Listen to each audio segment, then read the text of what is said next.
Good. Good. Very quiet. It's very quiet. Hello. Very quiet. Yeah, hello, hello. Hi, hey, how you doing? Hey, hi. You're all quite close, aren't you? Yeah, that's real. Some very extreme close-ups.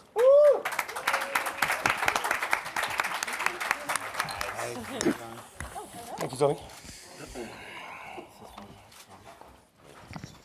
Oh, fantastic. Okay, we are going to start. Hello. Please, guys, go back to your seat. Very nice.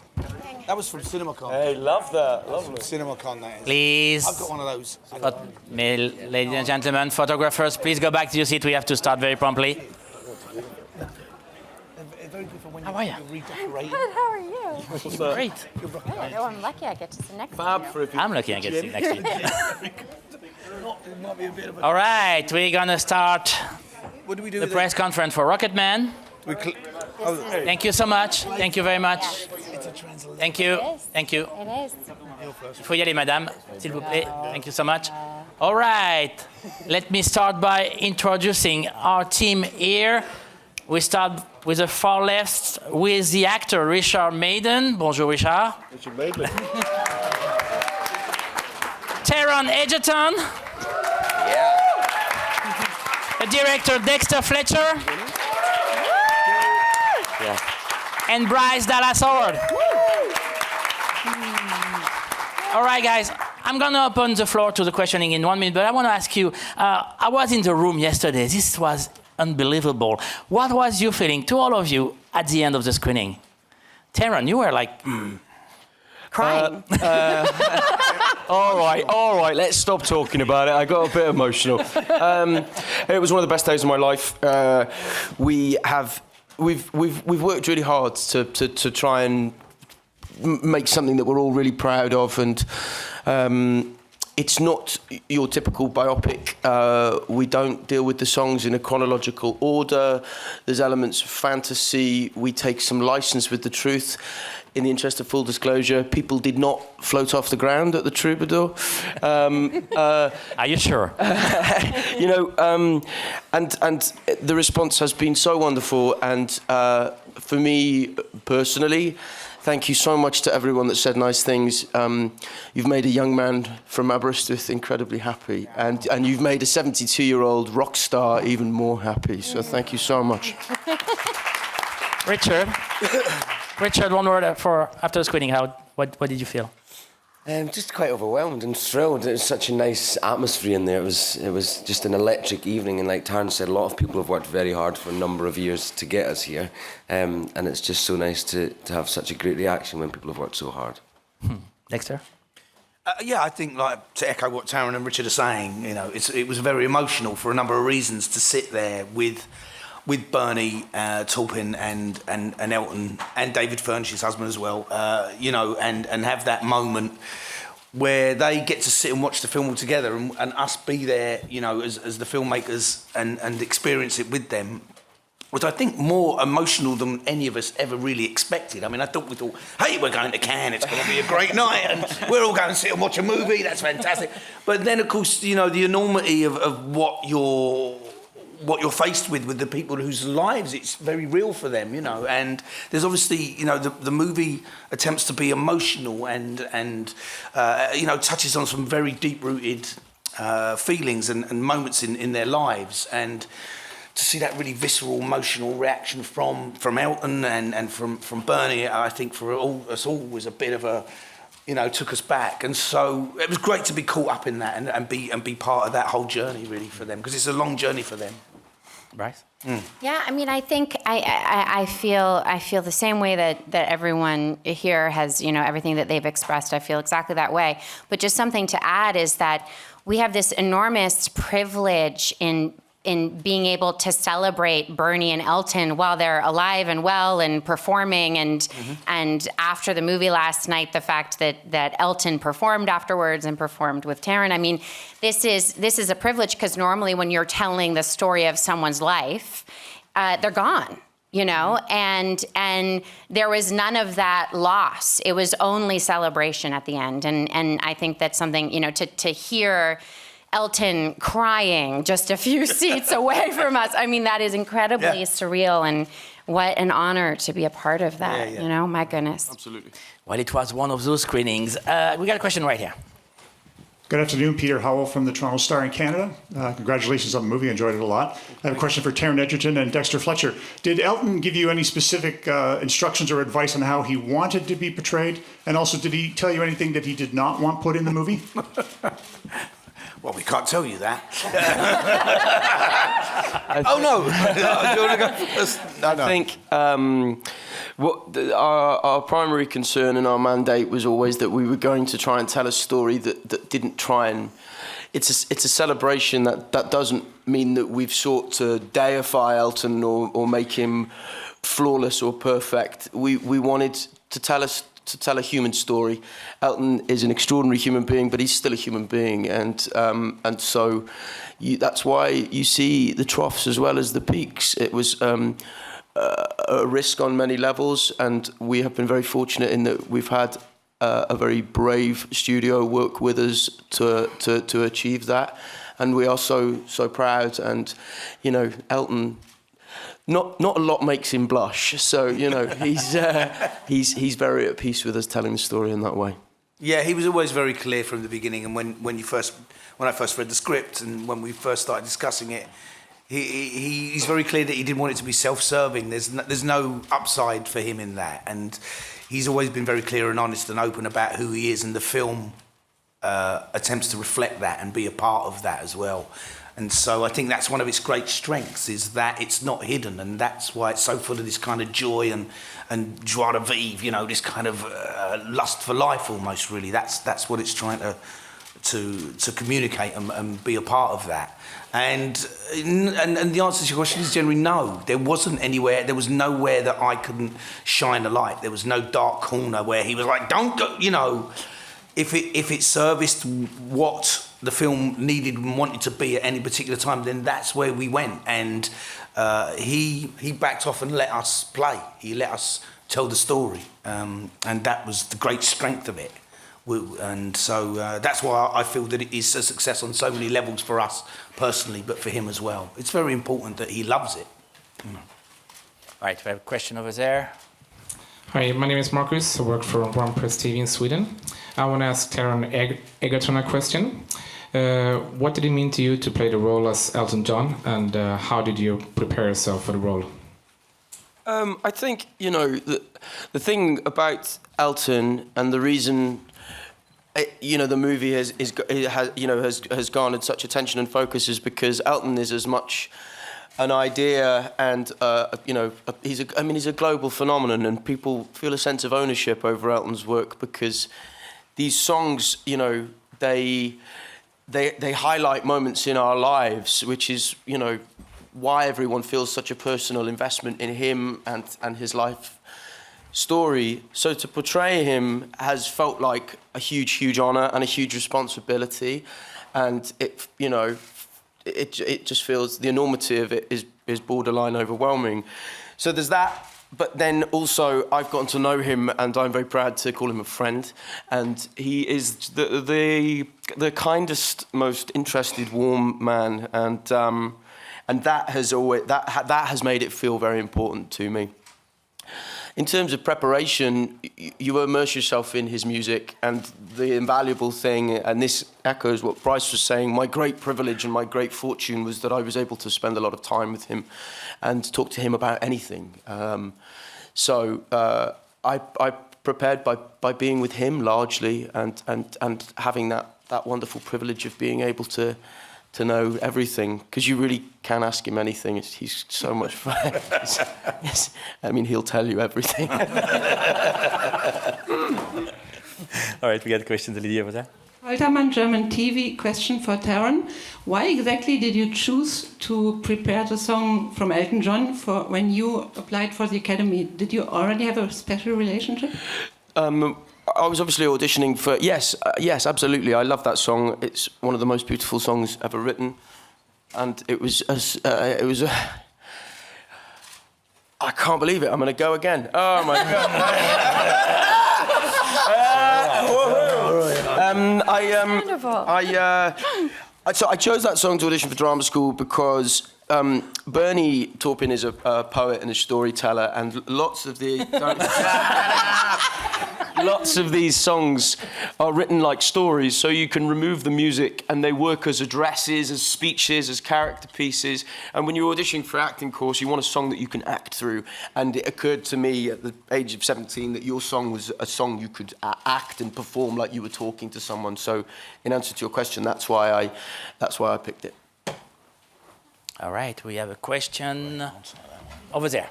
Oui, Franck Leclerc de Nice Matin, c'est une question pour... I have a question Taron. for Taron. Je voudrais revenir sur la soirée d'hier. I'd like to talk about yesterday night.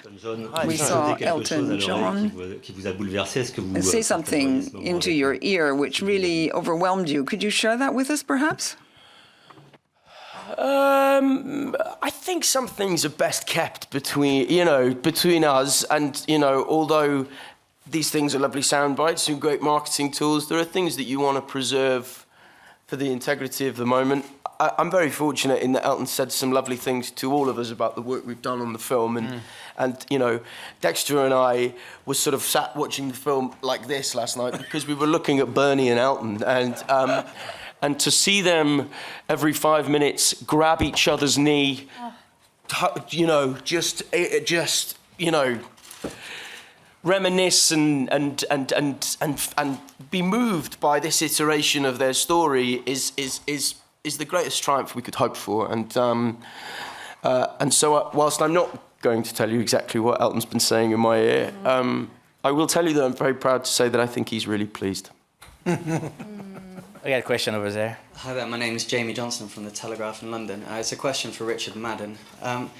I'm not sure if you're a betting man at all, but your odds have shortened to 2-1 to take over from Daniel Craig as the next James Bond. Now, I only bring this up because you wore the signature white tuxedo and pulled it off very well, may I say, last night. It's a done deal, isn't it? It's very flattering to be involved in that conversation at all, but it's all just talk, and I'm sure next week it'll be someone different. We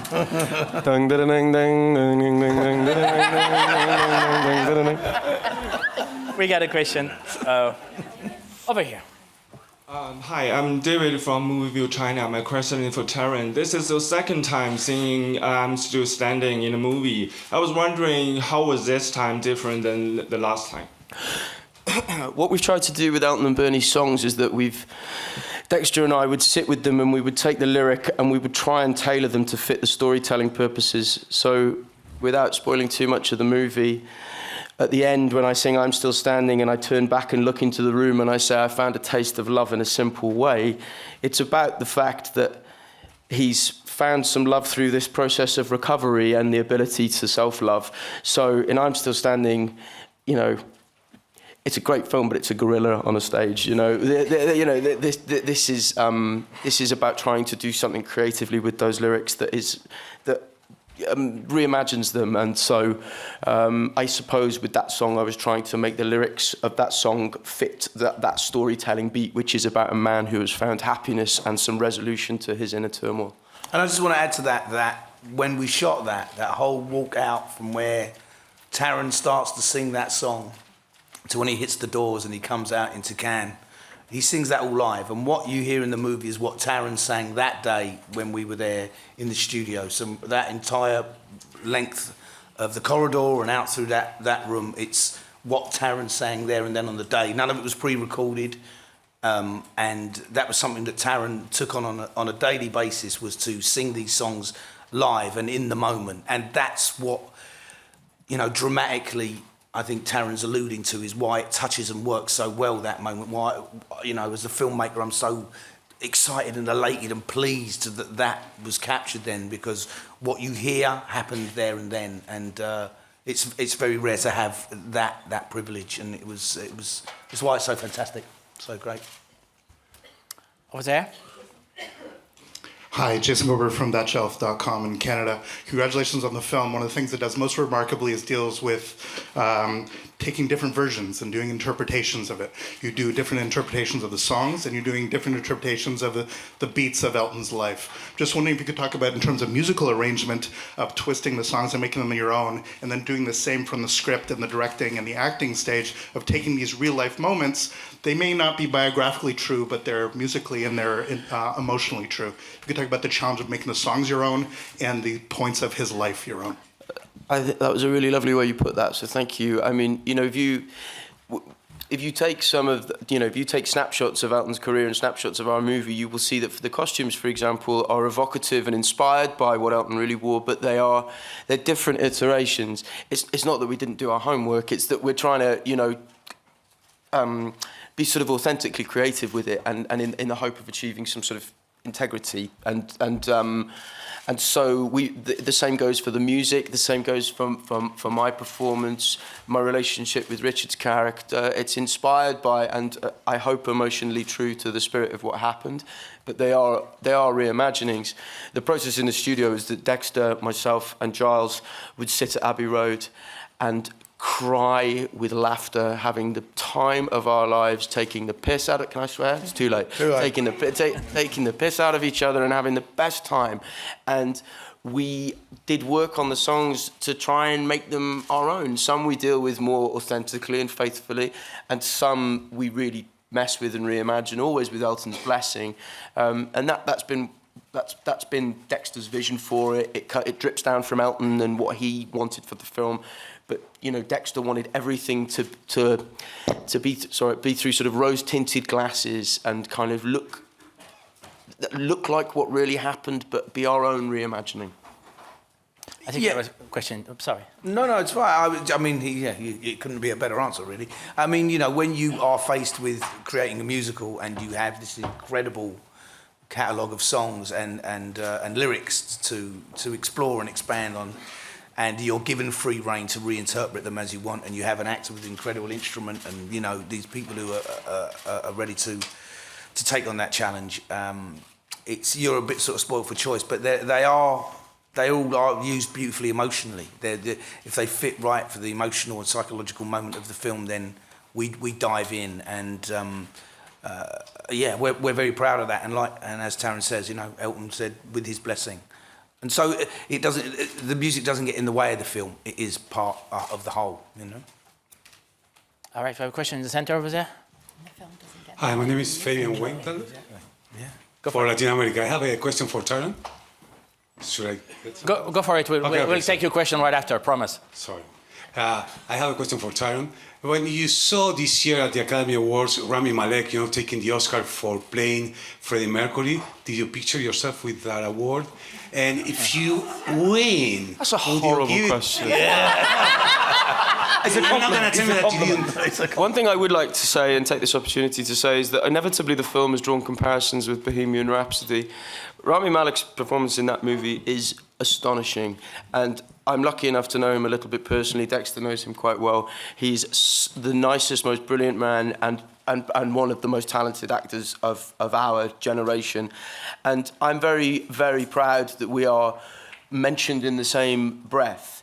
I'm going to ignore the part of your question that there is no good answer to. But it's a trap. You know, that film has been such a global phenomenon and success, and rightly so. It is a great rip-roaring piece of entertainment, and it's great fun. I can't remember who did that and who finished it off, actually. No. Very good.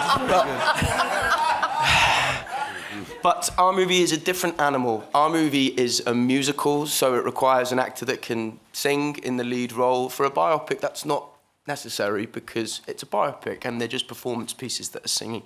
So I'm very grateful that people compare us, and hopefully it shows that there is an appetite for movies of this nature.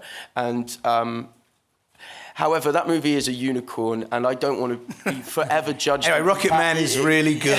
We're very proud of ROCKETMAN. We're very proud of ROCKETMAN. Any questions you have about ROCKETMAN, we are more than happy to answer in full.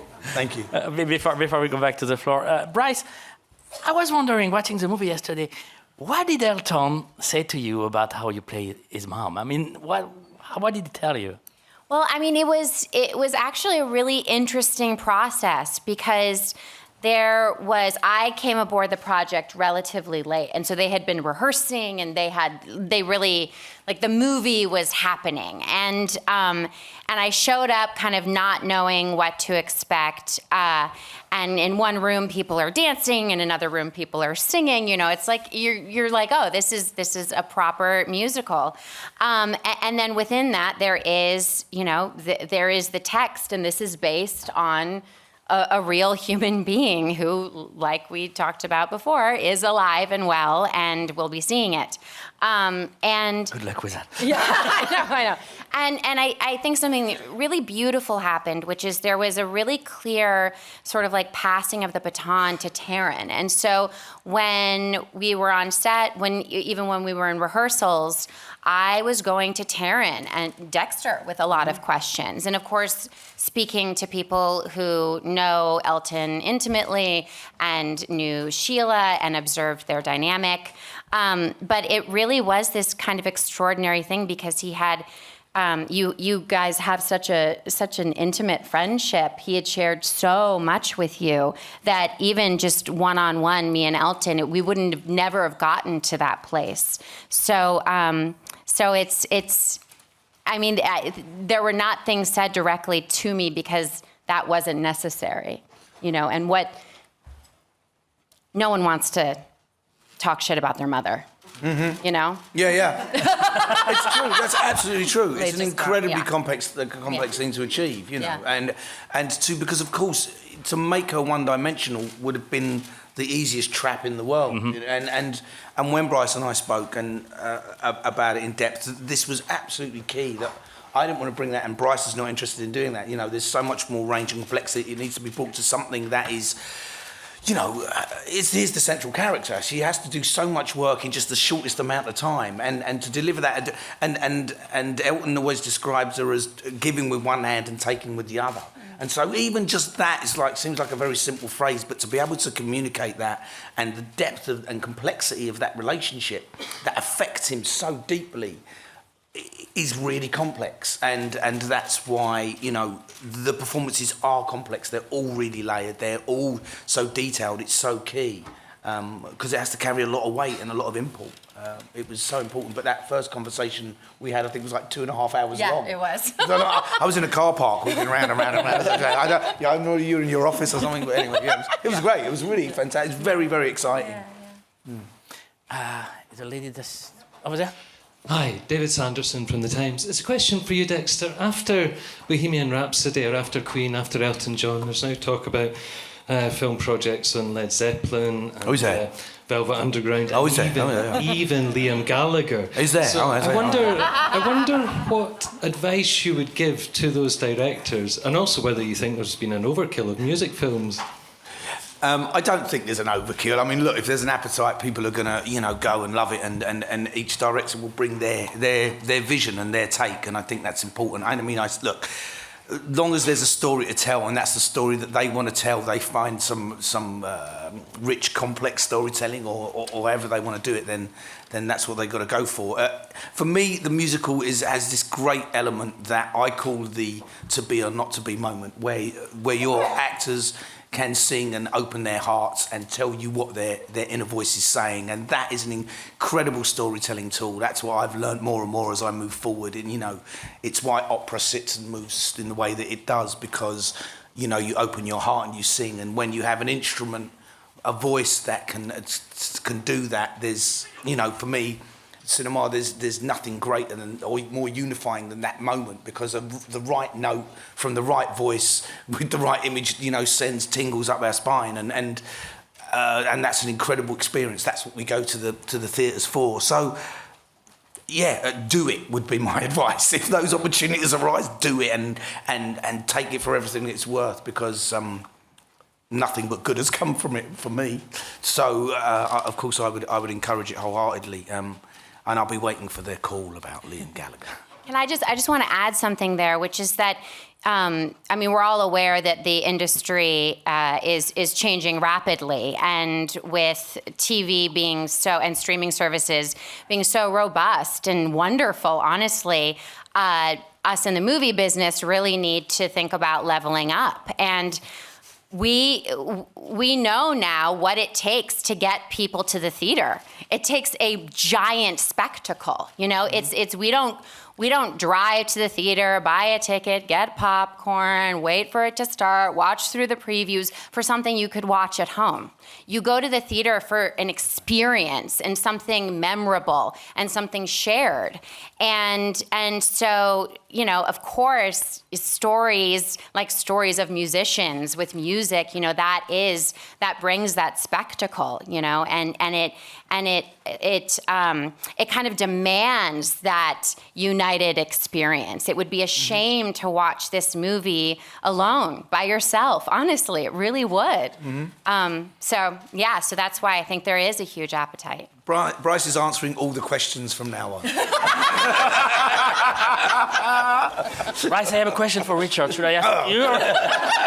Yeah. Well, Richard, you have a very interesting character to play. I mean, he's kind of the bad guy, but he's so much more than that. In the film, it's very well described that without him, Elton wouldn't have been the Elton we know. How to balance that? How to make him an important character, at the same time have us hate him?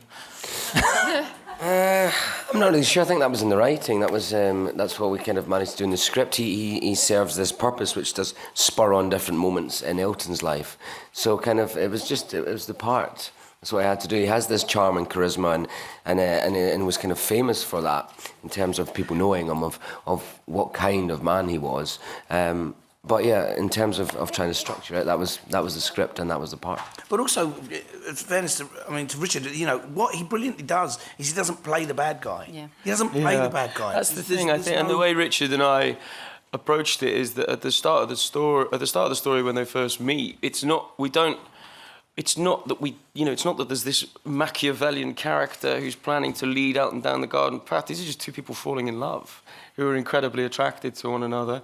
And then they're both extreme personalities and their relationship sours and there are some misdeeds and all the rest of it. But it's not hero and villain. It's two people who fall in love and have a relationship that goes south very badly, you know. Yeah. But you know, I don't think Reed sees himself as a bad person. No. He's like, you know, people generally don't. Even people who we perceive as bad, they don't go around seeing themselves as bad. And I think that's the beauty of what Richard brings is that he sees someone who he's really attracted to, and he makes his move, and that's why the relationship is so connective and real. And it's so powerful. And also, it's been one of the great takeaways of this process for me as well. Richard and I have struck up a real friendship and building that relationship together. You know, you have become one of my best friends, and I've loved meeting and working with you on this. I think it's mutual. I hate him. He's horrible. Okay, we have time for one more question. It's the lady over there. Hello, Cindy Merrim, Diggin Magazine from the USA. First of all, congratulations on a phenomenal film to all of you and a great performance by Taron and the other cast members. My question is for Dexter Fletcher and also Taron. Regarding working with Elton John, how closely did each of you, Dexter for the story and direction, and Taron for performance, collaborate with him and take his notes? You know, he's obviously key and instrumental right from the outset, and that was apparent in the script when you read it. That all of the script that Lee wrote and developed was based on conversations that he had with Elton. And similarly, as soon as I got the call to go and meet Elton and have lunch, that's what I jumped at the opportunity to do. But I think there's an incredible generosity and understanding in Elton that he had to let me tell the story and Taron create the performance that he was doing without trying to micromanage that. Because it just becomes self-serving, and what the film is very clear about, and what David Furnish and Elton was clear about, is that that's what it can't and shouldn't be. And I think it's part of the strength of the film is that it tells the story in an objective way as possible, considering the people that are involved in making it. And so, at the same, while he was across everything and knew everything that we were doing and thinking about and designing and musically what we were talking about, he gave us a certain amount of distance that didn't make me feel, or I don't know, Taron feel, any of us feel that we had someone watching over our shoulder going, no, you can't do that, or don't do that, because that would not serve what he wanted to achieve, what he set out to do, or what us as artists would be unable to do. That's never going to be a true artistic vision in that way. So it's a very fine line for him to walk, but he walked it perfect. I think it's important to remember that Elton is inherently a collaborator. You know, this isn't just a movie about Elton John, it's a movie about Elton John and Bernie Taupin in one of the most enduring musical writing partnerships of all time. And so he's no stranger to sharing a creative process with someone else. He understands the creative process. He's one of the most creative people of all time. So he knows what it takes for creative people to produce their best work, and that means affording us the space to do our thing and trusting and assembling the team that they wanted, trusting that we would use our best taste and our best judgment and all of our integrity and passion to make something that would be a triumph and something to be proud of. And in terms of me and him, you know, David and Elton really allowed me into their lives, and you know, my girlfriend and I spent a lot of time with them. We went to stay with them for a few days just before we started filming. We got quite drunk one night at theirs, and the head of his security caught me stealing from his kitchen at 3 a.m. But we, you know, it's been that element of it has been invaluable, because he's allowed me to get to know him away from all of the pomp and ceremony of his life, I suppose, really, and being able to get under his skin in that way was really, really, really helpful. Bryce, Dexter, Taron, Richard, thank you very much. Thank you. Thank you. Merci beaucoup. Great. Oh, look.